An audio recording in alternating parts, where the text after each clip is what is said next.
Millionaire's wife finds black maid with her jewelry. Then the police officer recognizes it. The rain had just started to fall over the sprawling Whitmore estate. A slow, whispering drizzle that softened the edges of the immaculate gardens and marble driveway. Inside, however, the atmosphere was anything but calm. Eleanor Whitmore, wife of a tech tycoon worth more than some small countries, stood in the center of her opulent bedroom, clutching a diamond necklace like it was a weapon. Her manicured fingers trembled, not from fear but from fury. "This," she hissed, holding the necklace out toward the doorway, "was in your apron pocket." Standing just beyond the threshold, in her neatly pressed navy blue uniform, was Marlene, the live-in housemaid. Her dark brown eyes widened, darting from the jewelry to Eleanor's face, as if trying to bridge a gap she couldn't quite close. Her hands, still dusted with flour from preparing the family's afternoon scones, shook slightly. "Ma'am, I don't know how that got there," Marlene stammered, her Caribbean accent curling around each word. "Oh, please," Eleanor snapped, pacing in her silk robe, the chandelier light bouncing off the necklace's flawless stones. "This was a gift from my husband on our anniversary. It doesn't just fall into someone's pocket." The sound of Eleanor's heels echoed as she moved toward the phone on her vanity. The Whitmores had a zero-tolerance policy for theft. At least that's what Eleanor told anyone who would listen. She dialed quickly, her voice clipped and cold. "Yes, officer. I'd like to report a theft. And yes, the suspect is still here." In the kitchen downstairs, Marlene could hear the faint, distant voice, the words police and suspect, carrying through the air like an executioner's drumbeat. She felt her chest tighten, the sting of humiliation already pressing behind her eyes. By the time the squad car pulled into the driveway, the rain had turned into a steady downpour, beads of water glistening on the officers' hats as they approached. Leading them was Officer Daniel Harris, a tall man in his 40s with a stern jawline and a reputation for being unshakable. Eleanor met them at the door, her voice rich with righteous indignation. "Officer Harris, thank you for coming. The thief is right this way." Marlene stood in the center of the living room now, her head bowed slightly, apron still tied, wet streaks on her cheeks. She looked small in the cavernous space, dwarfed by oil paintings, glass sculptures, and a roaring fireplace that seemed to mock the chill in her bones. Eleanor thrust the necklace into Officer Harris's hands. "This is mine. My husband bought it for me, and I found it in her possession." Harris studied the piece for a moment, his expression unreadable. Then he turned his gaze toward Marlene, eyes narrowing slightly. And that's when it happened. His hand froze. His jaw tightened. His brows drew together. He looked back at Eleanor, then down at the necklace again, as though it wasn't what she claimed at all. "Mrs. Whitmore," he said slowly, "are you certain this necklace belongs to you?" Eleanor blinked, thrown off by the question. "Of course I'm certain," she replied, her voice laced with offense. "My husband had it custom made. We have the receipt, the certificate, everything." But Officer Harris didn't move to hand it back. Instead, he turned the necklace over in his gloved hands, the diamonds catching the flicker of the fireplace. On the back of the central pendant, faint but unmistakable, were 3 tiny engraved initials. E.H. Marlene's eyes widened. She had seen those letters before, once, years ago. "Ma'am," Harris said, his voice lower now, "this necklace, I've seen it before. And unless I'm mistaken, it's connected to an unsolved burglary from 7 years ago." The room seemed to contract. Eleanor's lips parted, but no sound came. "That's ridiculous," she finally managed, her tone sharpening. "Do you know how many pieces of jewelry exist in this city? Maybe it looks like the one you're talking about, but this was a gift from my husband." Harris didn't answer her right away. Instead, he stepped toward Marlene, who was now trembling, not from guilt but from the sudden shift in the air. "Where exactly did you find this?" he asked softly. "In my apron pocket, sir," she whispered, her voice cracking. "I didn't put it there." Eleanor folded her arms. "Oh, please. Now she's playing the victim. I caught her red-handed." Harris turned back to Eleanor, his gaze steady. "Mrs. Whitmore, I'm going to have to ask to speak to your husband. Is he home?" "He's in Singapore on business," she replied, annoyance creeping in. "But I don't see why that's relevant. She stole from me." The officer's expression hardened. "It's relevant because if this necklace is what I think it is, it doesn't belong to either of you." Marlene's breath hitched. Sir, what does that mean?" "It means," Harris said, glancing at the necklace once more, "that this piece was reported stolen in a home invasion. The owner never got it back. And the initials here? They match the victim's name." A heavy silence fell, broken only by the steady patter of rain on the windows. Eleanor's face lost a shade of its confident flush. And then, quietly but unmistakably, Harris added, "I need to know exactly how this came to be in your possession, Mrs. Whitmore." Eleanor didn't answer right away, but her eyes flickered, just for a second, toward the locked drawer of her husband's desk. The air in the Whitmore living room felt heavy, as though the walls themselves were holding their breath. Officer Harris noted Eleanor's fleeting glance toward her husband's desk. It was the kind of micro-expression his years on the force had taught him not to ignore. He took a slow step toward it. "Mrs. Whitmore, would you mind if I take a quick look inside that drawer?" Her tone was instant and sharp. "Yes, I would mind. That desk belongs to my husband, and I don't authorize anyone to touch it without him present." Marlene, still standing with her hands clasped tightly in front of her, looked between them. Her mind raced. She had cleaned around that desk dozens of times, but she'd never dared to open it. She'd been in the Whitmore household for nearly 3 years, earning just enough to send money home to her mother and younger brothers in St. Lucia. The idea that she might lose everything over a crime she didn't commit made her stomach churn. "Officer, I'm telling you she's lying," Eleanor pressed, her voice gaining back its bite. "She's trying to twist this into something it's not." But Harris's focus was elsewhere. He turned the necklace in his hands once more, his eyes narrowing on a faint, reddish stain caught between 2 of the diamond settings. Something that didn't belong there. "Marlene," he said quietly, "did you notice anything unusual before Mrs. Whitmore confronted you?" Marlene swallowed hard. "Only that she came into the kitchen earlier, said she couldn't find her scarf. I was in the pantry getting sugar. When I came out, she was standing by the counter right where my apron was hanging." Eleanor's face hardened. "That's absurd.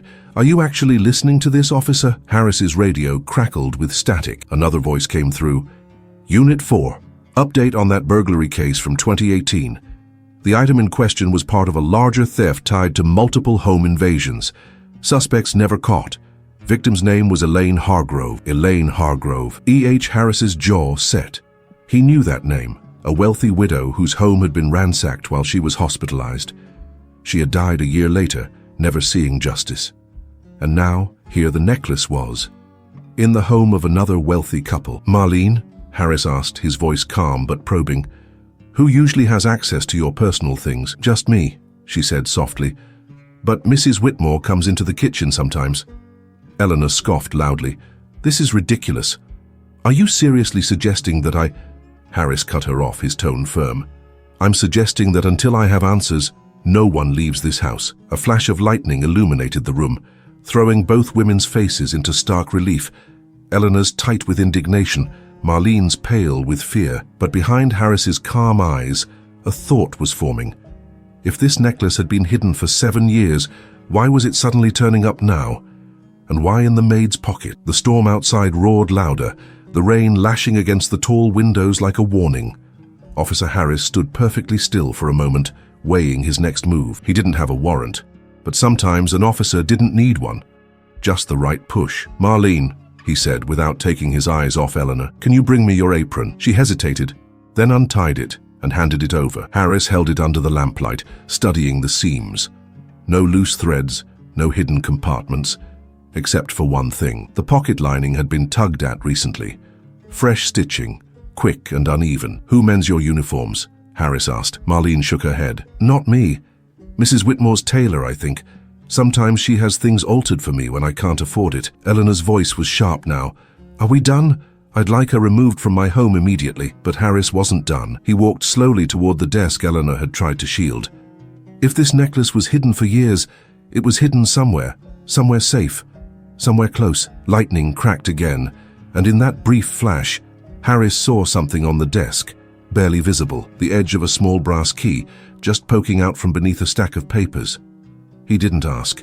He simply picked it up. Eleanor's reaction was instant. A sharp intake of breath she tried to mask. "This desk drawer, Mrs. Whitmore. Mind if we open it together?" Harris asked, his voice deceptively calm. "You can't—" But he already had the key turning in the lock. The drawer slid open with a smooth, expensive click. Inside was a neat arrangement of papers, an old cigar box, and tucked into the corner, a folded velvet pouch. Harris opened it. Inside were 2 gold cufflinks, an antique brooch, and a men's Rolex, each tagged with a tiny evidence sticker. Marlene gasped. Those aren't yours either, are they? Eleanor's eyes darted toward the door, as if calculating her chances of ending this conversation by simply walking out. Harris placed the pouch on the desk and looked her in the eye. These items matched descriptions from 3 different burglary reports, all from wealthy homes, all unsolved. A long, taut silence stretched between them. Then, in a voice almost too quiet to hear, Marlene asked, "Where's your husband right now, Mrs. Whitmore?" Eleanor's answer came too quickly. "Singapore, I told you," but Harris could see it now. The way her hands gripped the back of the chair, the flicker of fear she couldn't quite hide. She wasn't just protecting herself, she was protecting someone else. And if he was right, that someone had been sitting on stolen treasure for years. The wind howled against the mansion as Harris closed the drawer with a deliberate click. The sound echoed in the room, a punctuation mark to the unspoken accusation hanging between them. Eleanor straightened, trying to summon the icy authority that had served her well in countless charity board meetings. "Officer Harris, you are making a very serious mistake. Those items belong to my husband. He collects antiques. Perhaps they resemble stolen goods, but perhaps," Harris cut in, "you can explain why they still have police evidence tags on them." Eleanor's lips pressed into a hard line. Marlene, emboldened by the shift in Harris's tone, stepped forward. "Officer, if you check the apron again, maybe you'll find fingerprints. Not mine." Eleanor let out a sharp laugh, though it carried no warmth. "Really? Do you think my husband's fingerprints will be on them? He's halfway across the world." As if on cue, Harris's radio chirped, but it wasn't dispatch. It was his phone, buzzing with a private call. He glanced at the screen. "Unknown international number." "This is Harris," he answered, his eyes never leaving Eleanor. A deep male voice came through, accented and smooth. "Officer, I understand you're at my home. This is Robert Whitmore." "Mr. Whitmore," Harris said evenly. "We're looking into some missing property. Your wife reported a theft. We found a necklace in your maid's possession that appears tied to old burglary cases." There was a pause on the other end. Then Robert chuckled softly. "I see. I told Eleanor to get rid of that necklace years ago. It's complicated." "Complicated how?" Harris asked. Another pause. "Let's just say it was part of a private transaction. Nothing you need to worry about." Marlene's brow furrowed. She mouthed the words, "Private transaction?" Harris's instincts flared. This wasn't the tone of an innocent man eager to clear the air. "Sir, your wife also has several other items matching police reports from different burglaries. Would you like to explain those as well?" Silence. Then Robert's voice dropped, almost a whisper. "Officer, I think you should leave the house. This is not a conversation to have over the phone." The line went dead. Harris slowly lowered the phone. The room was silent except for the steady tick of the grandfather clock. Eleanor's gaze was fixed on the floor now, her fingers gripping the edge of her silk robe. Marlene broke the quiet. "What does he mean, get rid of it? Why would he even have it?" Harris didn't answer right away. Instead, he studied Eleanor. "Because, Mrs. Whitmore, I don't think your husband's business trips are just about business." Outside, the rain began to slow, but inside, the air had turned electric. Because everyone in that room knew they were standing on the edge of a much bigger crime. Harris weighed the phone in his hand like it was a live grenade. Every instinct screamed at him to call for backup, but something in Robert Whitmore's voice, controlled, confident, told him that if he didn't move now, the truth would vanish before help arrived. "Marlene," he said quietly, "I want you to stay here with Officer Lee." He gestured toward his partner, who had been quietly taking notes in the corner. "Don't go anywhere." Marlene nodded, but her eyes flicked to Eleanor, whose expression had shifted from defiance to something sharper, anxiety wrapped in calculation. Harris turned back to her. "We're going to take a look around the rest of the house." "You can't just," Eleanor began, but Harris cut her off with a tone that brooked no argument. "I can, if I believe there's evidence of a crime, and right now I believe there's more here than you're admitting." They started up the grand staircase.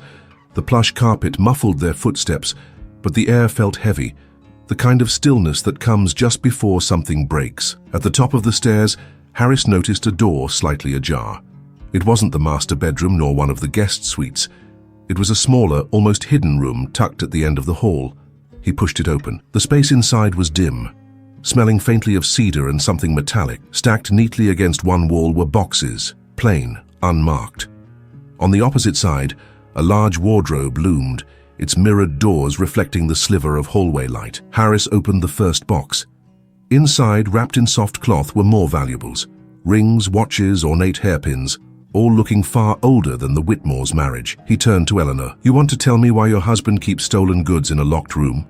Her lips parted, but before she could answer, there was a soft creak behind them. "Marlene, I'm sorry," she whispered. "I couldn't just sit there.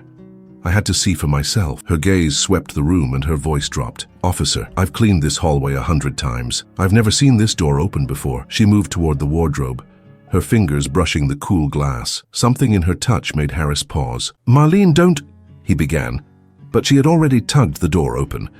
Inside were not clothes, but shelves lined with black, leather-bound ledgers. Each spine was dated, each year stretching back more than a decade. Harris pulled one down and flipped it open.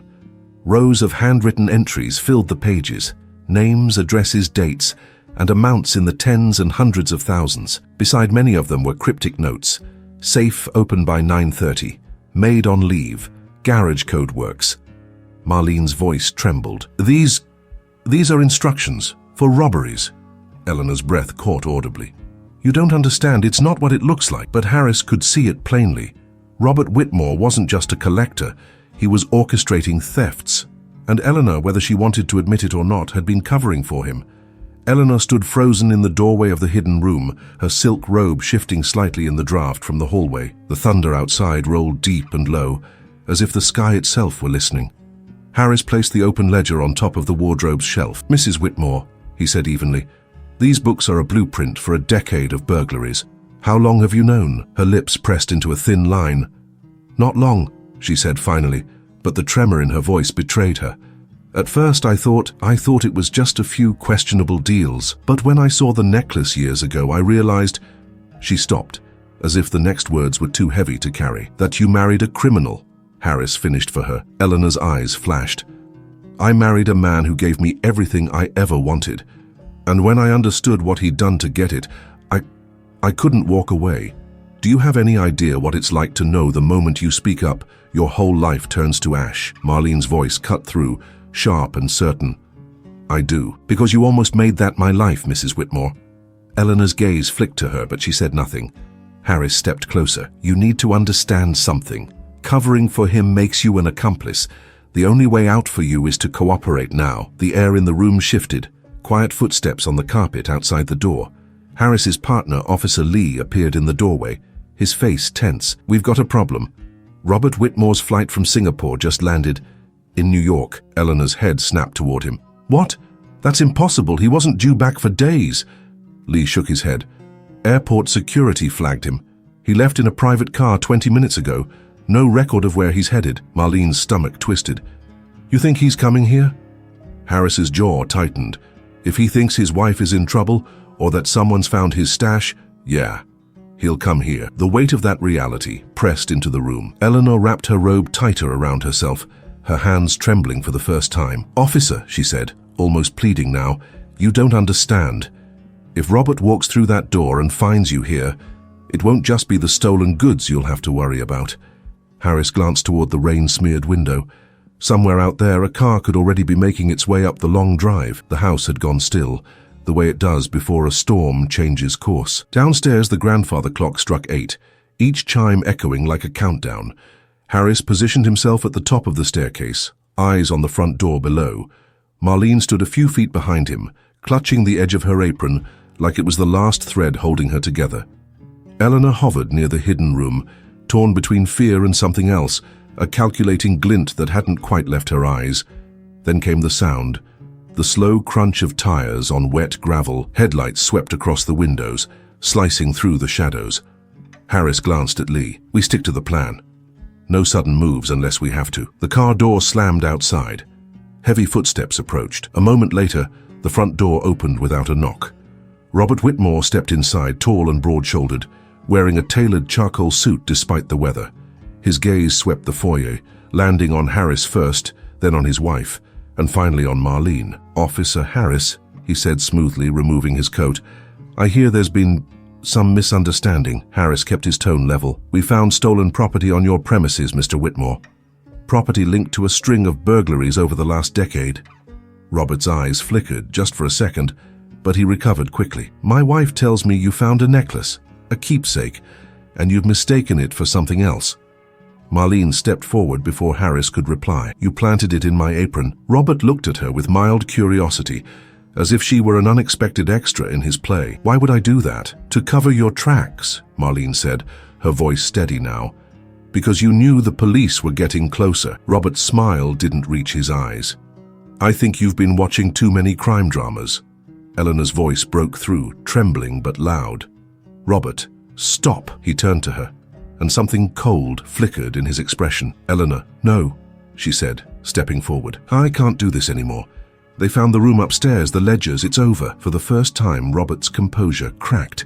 His jaw tightened, his hands curling into fists at his sides. Harris moved in. "Mr. Whitmore, you're under arrest for possession of stolen property, multiple counts of burglary, and conspiracy to commit theft." Robert took a single step toward Harris, but Lee was already there, gun drawn. "Don't." The tension stretched taut for a moment. Then Robert's shoulders lowered. Harris cuffed him, reading his rights as Lee secured the room. Marlene stood frozen, the adrenaline slowly ebbing from her body. Eleanor wouldn't meet her eyes, but as Robert was led out into the rain, she murmured, "I'm sorry." It wasn't enough, not by a long shot. But it was something. Harris turned to Marlene. "You're clear. I'll make sure your record shows exactly what happened here." Outside, the rain had finally stopped, but the air still smelled of it, fresh, raw, and charged with the sense that a storm had just passed, leaving the truth in its wake.